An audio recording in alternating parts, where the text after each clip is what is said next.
how many other communities. And that is the, we'll take it to our helpers approach.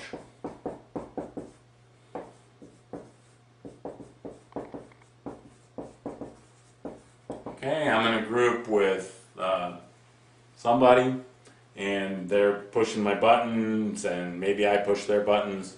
And what each of us do is we wait until we have a helper session, and then we delve into that. Okay? So there are a couple, at least two, really important reasons why that's generally not going to be successful, in my opinion, and why it's not. Why it doesn't reflect unitive consciousness, and why it doesn't produce the kind of merger that ultimately we're really looking for. If we go back to the wife and the husband fighting, let's assume that they go see their helpers every 3 weeks, okay? So here's a 3-week interval, and let's assume that they both go on the same day to make it simple, and this event happens here. Okay, a quarter of the way through that 3-week cycle. In between, it's a pretty good bet that a lot of other stuff is going to happen. Okay, so maybe somebody's going to have job challenges, maybe they have another conversation where they're trying to decide whether they should have a baby, maybe, you know, who knows what, right? Life goes on. So that when they get to this 50 or 60-minute opportunity to process, and they start looking at what's on top, you know, what of the very many things that I could talk about, what's on top, what are the chances it's going to be that? Probably, you know, probably not. That's probably down here someplace, or even if it's here, it doesn't mean it's going to get dealt with. The time and the opportunity to deal with it is in the present, okay? That's when it's likely to get dealt with, and this is especially true in a community setting, okay? If we were back under the system where, for example, in the New York Regional Pathwork, we would go to 10 weekends out of the year, okay?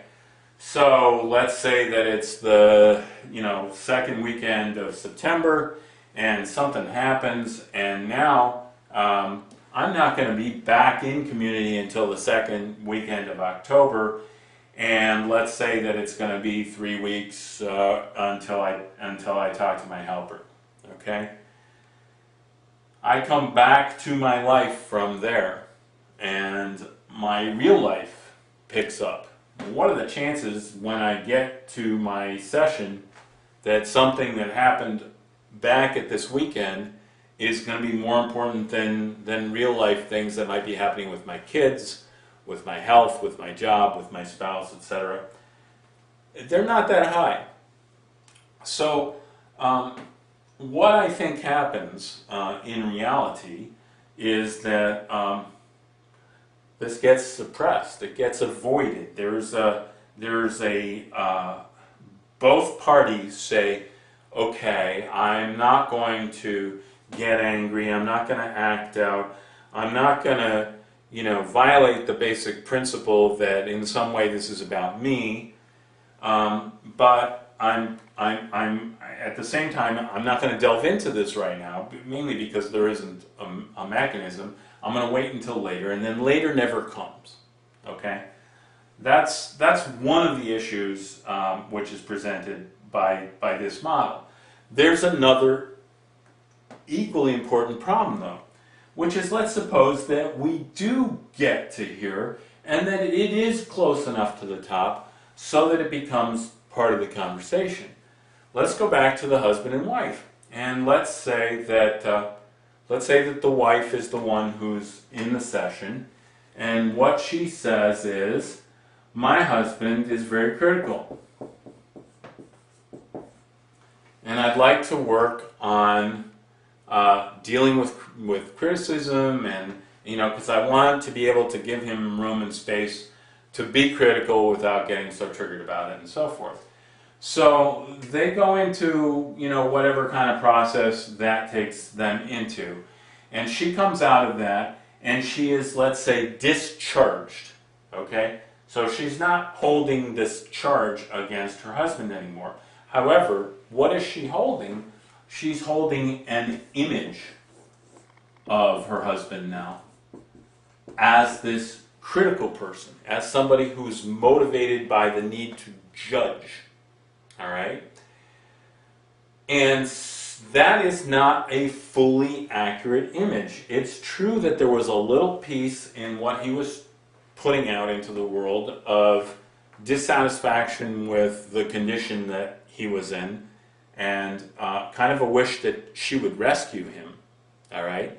But there was not an element of his trying to hold her to this very rigid standard of performance, and insisting that she do these particular things for him. And so, to the extent that she has this image, she's got an overlay when she relates to him, which acts as a buffer, which acts as a layer of confusion and separation, because it's not truthful. It's not actually what's going on between the two of them. And so I'm assuming I don't really need to spell out how that would work. But essentially, in their interactions, there are going to be times when she's relating to that instead of relating to him, and he's going to somehow sense it. He's going to, like, what? What did you just say? And there's going to be those little moments of not meshing, not connecting, and then who knows what's going to build up off of that, and eventually they're going to end up separated by this image rather than brought together by a real understanding of what was really happening to the two of them. Okay? So those are the reasons why the take it to our helpers concept doesn't actually tend to produce union and to produce merger. All right?